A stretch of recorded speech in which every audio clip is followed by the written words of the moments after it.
Waktunya bersaat teduh dengan Tuhan melalui bacaan Alkitab 1 pasal sehari dalam kitab Sejarah Bangsa Yahudi, bahagian 5 seri yang kedua, kitab 2 Raja-Raja pasal 17, Hosea, Raja Israel, keruntuhan kerajaan Israel, dan orang-orang Samaria. Selamat membaca, selamat mendengarkan, merenungkan, dan melakukan firman Tuhan. Kiranya Roh Kudus senantiasa menuntunmu dalam memahami akan sabdanya dan memampukanmu menjadi pelaku firman.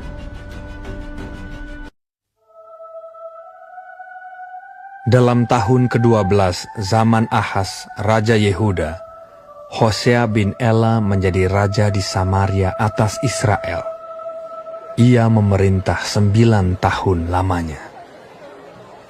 Ia melakukan apa yang jahat di mata Tuhan, tetapi bukan seperti raja-raja Israel yang mendahului dia.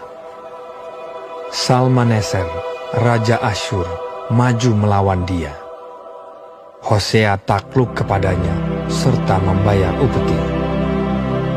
Tetapi kedapatanlah oleh Raja Asyur bahwa di pihak Hosea ada persepakatan, karena Hosea telah mengirimkan utusan-utusan kepada So, Raja Mesir, dan tidak mempersembahkan lagi upeti kepada Raja Asyur, seperti biasanya tahun demi tahun. Sebab itu Raja Asyur menangkap dia dan membelenggu dia dalam penjara. Kemudian majulah Raja Asyur menjelajah seluruh negeri itu. Ia menyerang Samaria dan mengepungnya 3 tahun lamanya. Dalam tahun ke-9 zaman Hosea, maka Raja Asyur merebut Samaria.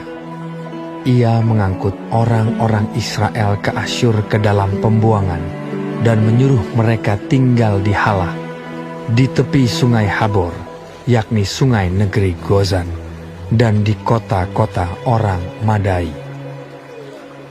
Hal itu terjadi karena orang Israel telah berdosa kepada Tuhan Allah mereka, yang telah menuntun mereka dari tanah Mesir, dari kekuasaan Firaun, Raja Mesir, dan karena mereka telah menyembah Allah lain, dan telah hidup menurut adat istiadat bangsa-bangsa yang telah dihalau Tuhan dari depan orang Israel, dan menurut ketetapan yang telah dibuat raja-raja Israel. Dan orang Israel telah menjalankan hal-hal yang tidak patut terhadap Tuhan Allah mereka. Mereka mendirikan bukit-bukit pengorbanan dimanapun mereka diam, baik dekat menara penjagaan maupun di kota yang berkubu. Mereka mendirikan tugu-tugu berhala dan tiang-tiang berhala di atas setiap bukit yang tinggi dan di bawah setiap pohon yang rimbun. Di sana, di atas segala bukit itu, mereka membakar korban seperti bangsa-bangsa yang telah diangkut Tuhan tertawan dari depan mereka. Mereka melakukan hal-hal yang jahat sehingga mereka menimbulkan sakit hati Tuhan. Mereka beribadah kepada berhala-berhala, walaupun Tuhan telah berfirman kepada mereka, "Janganlah kamu berbuat seperti itu." Tuhan telah memperingatkan kepada orang Israel dan kepada orang Yehuda dengan perantaraan semua nabi dan semua tukang tilik. Berbaliklah kamu daripada jalan-jalanmu yang jahat itu, dan tetaplah ikuti segala perintah dan ketetapanku, sesuai dengan segala undang-undang yang telah kuperintahkan kepada nenek moyangmu, dan yang telah kusampaikan kepada mereka dengan perantaraan hamba-hambaku, para nabi. Tetapi mereka tidak mau mendengarkan, melainkan mereka menegarkan tengkuknya seperti nenek moyangnya yang tidak percaya kepada Tuhan Allah mereka. Mereka menolak ketetapannya dan perjanjiannya, yang telah diadakan dengan nenek moyang mereka, juga peraturan-peraturannya yang telah diperingatkannya kepada mereka. Mereka mengikuti dewa kesia-siaan, sehingga mereka mengikuti bangsa-bangsa yang di sekeliling mereka, walaupun Tuhan telah memerintahkan kepada mereka, janganlah berbuat seperti mereka itu. Mereka telah meninggalkan segala perintah Tuhan, Allah mereka, dan telah membuat 2 anak lembu tuangan. Juga mereka membuat patung Asyera, sujud menyembah kepada segenap tentara langit, dan beribadah kepada Baal. Tambahan pula, mereka mempersembahkan anak-anaknya sebagai korban dalam api, dan melakukan tenung dan telaah, dan memperbudak diri dengan melakukan yang jahat di mata Tuhan, sehingga mereka menimbulkan sakit hatinya.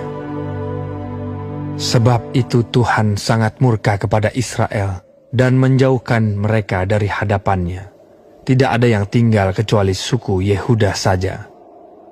Juga Yehuda tidak berpegang pada perintah Tuhan, Allah mereka, tetapi mereka hidup menurut ketetapan yang telah dibuat Israel. Jadi Tuhan menolak segenap keturunan Israel.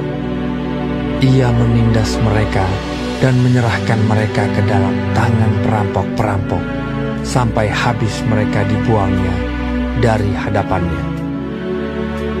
Ketika ia mengoyakkan Israel daripada keluarga Daud, maka mereka mengangkat Yerobeam bin Nebat menjadi raja.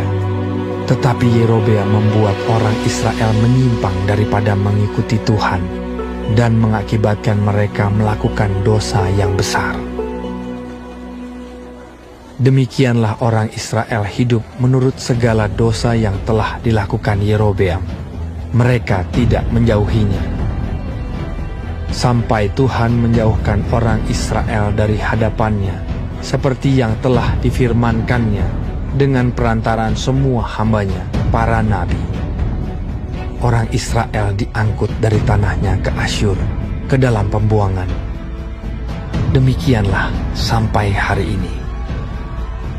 Raja Asyur mengangkut orang dari Babel, dari Kuta, dari Awa, dari Hamat dan Sefarwaim, lalu menyuruh mereka diam di kota-kota Samaria, menggantikan orang Israel.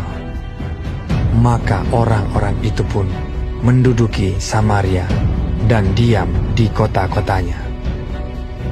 Pada mulanya waktu mereka diam di sana, tidaklah mereka takut kepada Tuhan. Sebab itu Tuhan melepaskan singa-singa ke antara mereka yang membunuh beberapa orang di antara mereka. Lalu berkatalah orang kepada Raja Asyur, bangsa-bangsa yang Tuanku angkut tertawan dan yang Tuanku suruh diam di kota-kota Samaria tidaklah mengenal hukum beribadah kepada Allah negeri itu. Sebab itu dilepaskannyalah singa-singa ke antara mereka yang sesungguhnya membunuh mereka, oleh karena mereka tidak mengenal hukum beribadah kepada Allah negeri itu.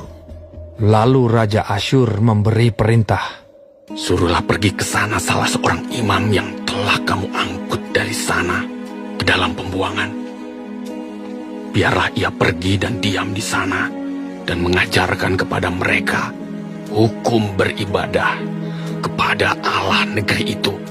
Salah seorang imam yang telah mereka angkut dari Samaria ke dalam pembuangan pergi dan diam di Betel. Ia mengajarkan kepada mereka bagaimana seharusnya berbakti kepada Tuhan. Tetapi setiap bangsa itu telah membuat Allahnya sendiri dan menempatkannya di kuil di atas bukit-bukit pengorbanan yang dibuat oleh orang-orang Samaria. Setiap bangsa bertindak demikian di kota-kota yang mereka diami. Orang-orang Babel membuat patung Sukot Benot, orang-orang Kuta membuat patung Nergal, orang-orang Hamat membuat patung Asima, dan orang-orang Awa membuat patung Nibas dan Tartak. Orang-orang Sefarwaim membakar anak-anak mereka sebagai korban bagi Adramelech dan Anamelech, para allah di Sefarwaim. Di samping itu mereka berbakti kepada Tuhan dan mengangkat dari kalangan mereka imam untuk bukit-bukit pengorbanan. Maka orang-orang inilah yang melakukan ibadah bagi mereka di kuil di atas bukit-bukit pengorbanan itu. Mereka berbakti kepada Tuhan, tetapi dalam pada itu mereka beribadah kepada Allah mereka sesuai dengan adat bangsa-bangsa yang dari antaranya mereka diangkut tertawan. Sampai hari ini mereka berbuat sesuai dengan adat yang dahulu. Mereka tidak berbakti kepada Tuhan dan tidak berbuat sesuai dengan ketetapan, hukum, undang-undang dan perintah yang diperintahkan Tuhan kepada anak-anak Yakub yang telah dinamainya Israel. Tuhan telah mengadakan perjanjian dengan mereka dan memberi perintah kepada mereka. Janganlah berbakti kepada Allah lain. Janganlah sujud menyembah kepadanya. Janganlah beribadah kepadanya. Dan janganlah mempersembahkan korban kepadanya. Tetapi Tuhan yang menuntun kamu dari tanah Mesir dengan kekuatan yang besar dan dengan tangan yang teracung, kepadanyalah kamu harus berbakti. Kepadanyalah kamu harus sujud menyembah dan mempersembahkan korban. Tetapi kamu harus berpegang kepada ketetapan-ketetapan, peraturan-peraturan, hukum dan perintah yang telah ditulisnya bagimu, dengan melakukannya senantiasa dengan setia. Dan janganlah kamu berbakti kepada allah-allah lain. Janganlah kamu melupakan perjanjian yang telah kuadakan dengan kamu, dan janganlah kamu berbakti kepada allah lain, melainkan kepada Tuhan Allahmu kamu harus berbakti. Maka Ia akan melepaskan kamu dari tangan semua musuhmu. Tetapi mereka tidak mau mendengarkan, melainkan mereka berbuat sesuai dengan adat mereka yang dahulu. Demikianlah bangsa-bangsa ini berbakti kepada Tuhan. Tetapi dalam pada itu, mereka beribadah juga kepada patung-patung mereka. Baik anak-anak mereka maupun cucu cicit mereka melakukan seperti yang telah dilakukan nenek moyang mereka sampai hari ini.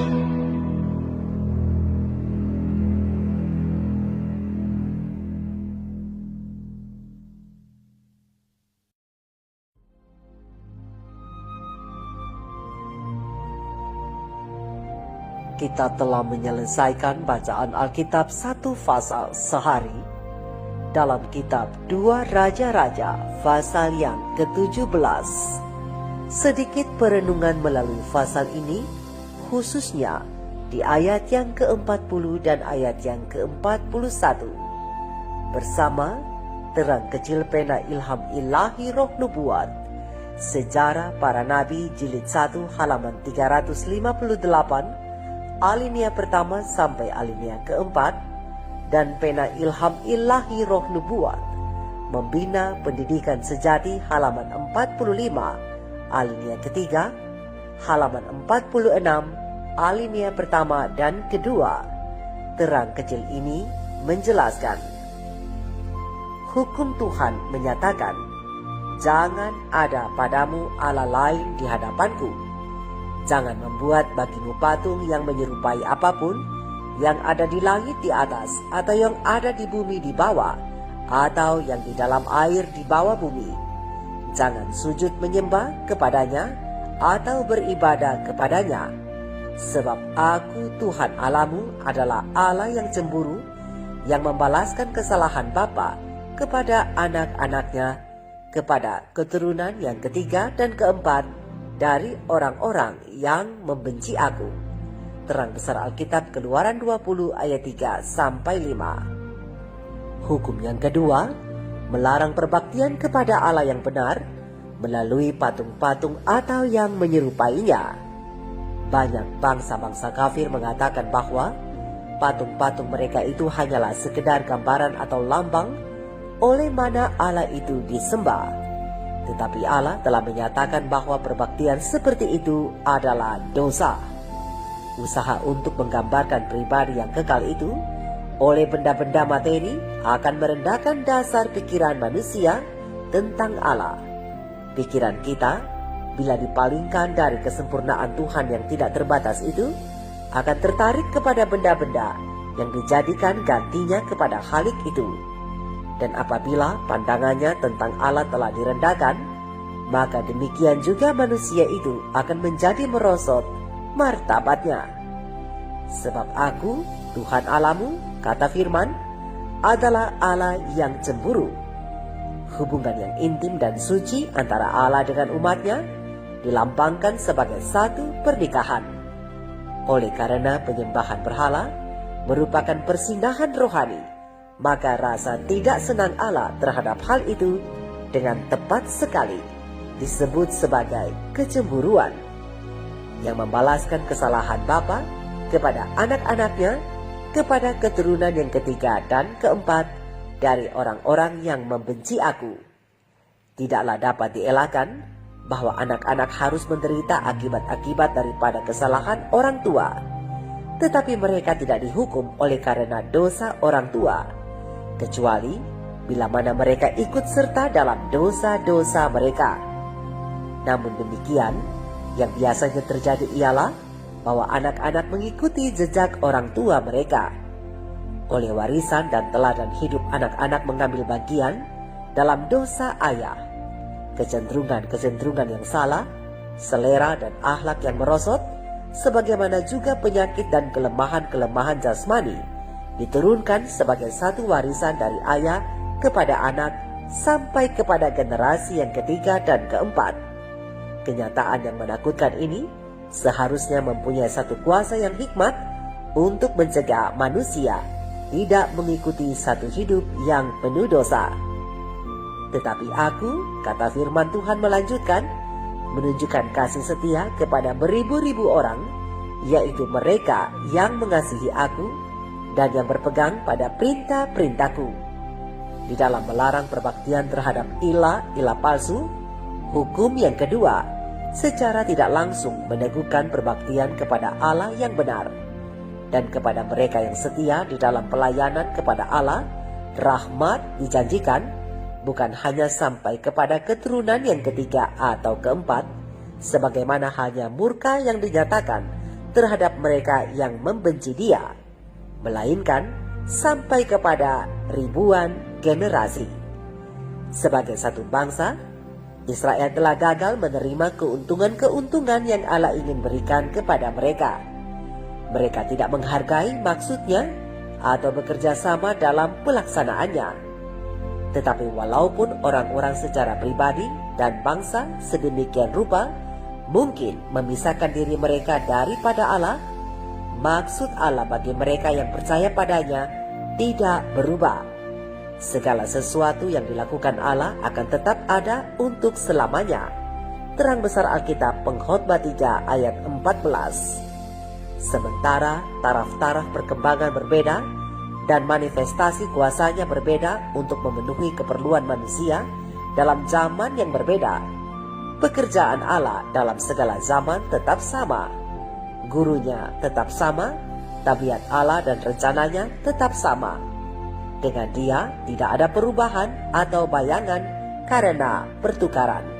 Terang besar Alkitab Yakobus 1 ayat 17.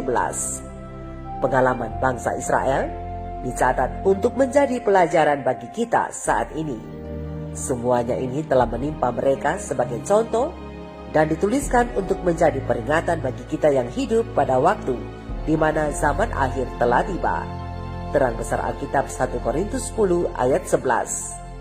Bagi kita, sebagaimana dengan bangsa Israel dulu kala, keberhasilan dalam pendidikan bergantung atas kesetiaan dalam melaksanakan rencana Sang Pencipta. Penurutan terhadap prinsip-prinsip firman Allah akan mendatangkan berkat-berkat besar kepada kita sebagaimana yang seharusnya terjadi pada bangsa Ibrani. Mari kita renungkan ini bersama. Tuhan Yesus memberkati kita semua. Shalom.